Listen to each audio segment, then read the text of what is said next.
All right, picture this. You've done it. The big project is installed, all the systems are blinking green, and the client seems happy. But there's a problem, isn't there? Weeks, maybe even months go by, and you're still waiting on that huge final payment. It's an incredibly frustrating and common story. Today, we're going to break down exactly how to get your money. So why isn't that final 10% getting paid? It's the question that keeps a lot of contractors up at night. You did the work, you delivered on your promise, but that last chunk of change, which, let's be honest, is often your entire profit margin, is just sitting there, completely out of reach. What is the holdup? It really feels like a trap, because in a way, it is. Now, there's an official industry term for this money. It's called retainage. And in the world of commercial construction, it's totally standard practice.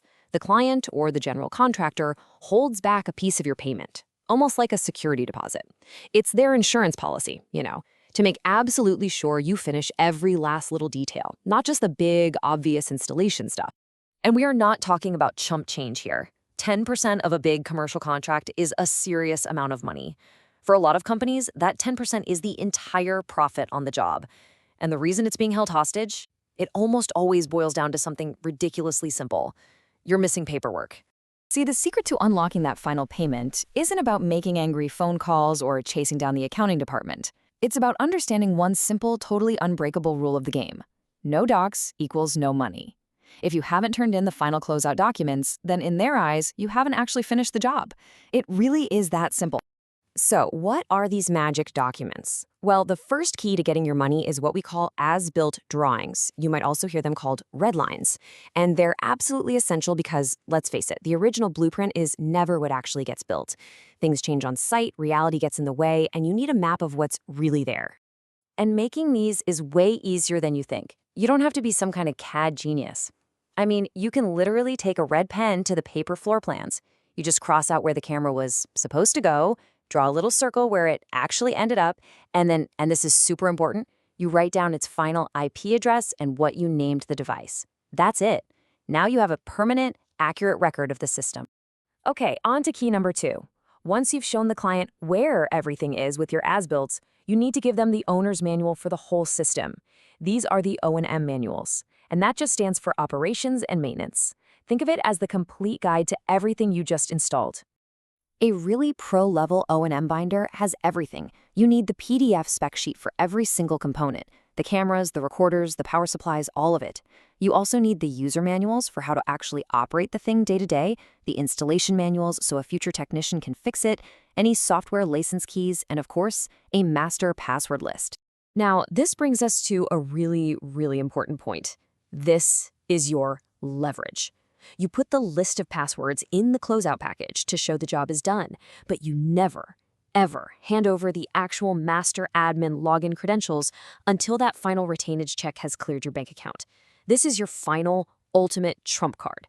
It keeps you in control right up until you are paid in full.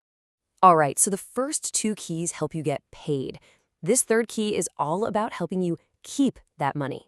The warranty letter is so much more than a piece of paper. It is a critical legal document. It draws a clear line in the sand around what you're responsible for. It is your financial shield. Let's just imagine a scenario for a second. It's 6 months after everyone's happy and you've been paid. A delivery truck driver isn't paying attention, backs into a pole, and completely smashes a camera you installed. The client calls you furious and demands you replace it for free under warranty. So, are you on the hook for that?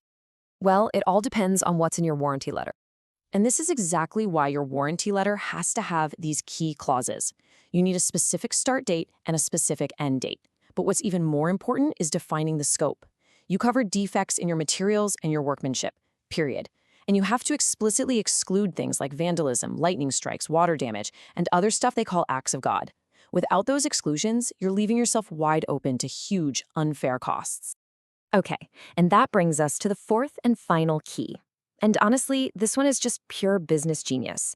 The training sign-off sheet is your best weapon against those endless, unpaid service calls that turn out to be nothing more than user error. It's all about managing expectations and protecting your time. I mean, the power of this one piece of paper is just incredible. Just look at the difference. Before you have this sign-off, a client forgets how to do something and their first claim is, your system is broken. And you feel obligated to go out there for free. But with that signature, the whole conversation changes. Now when they call, they say, I can't export the video, I forgot how. And the problem isn't a broken system, it's a forgotten process. And guess what? Retraining is a billable service. So when you put all these pieces together, you've created a professional closeout package. And this thing is beautiful because it accomplishes the two most important goals at the end of any job. First, it makes sure you get paid, and you get paid fast. And second, it protects your business from any unfair claims or liability down the road. So let's just recap them one last time, because this is the whole thing right here. The 4 keys to unlocking your final payment and protecting your business are your as-built drawings, your O&M manuals, a rock-solid warranty letter, and that all-important training sign-off sheet. Mastering this process is what separates the amateurs from the true professionals. And really, that leaves us with one final thought. Look, pretty much anyone can mount hardware on a wall and pull some cable. But a true professional, a finisher, understands that the job is not done until the paperwork is filed, the client knows how to use their system, and that final check is in the bank. That's the difference. So which one are you going to be?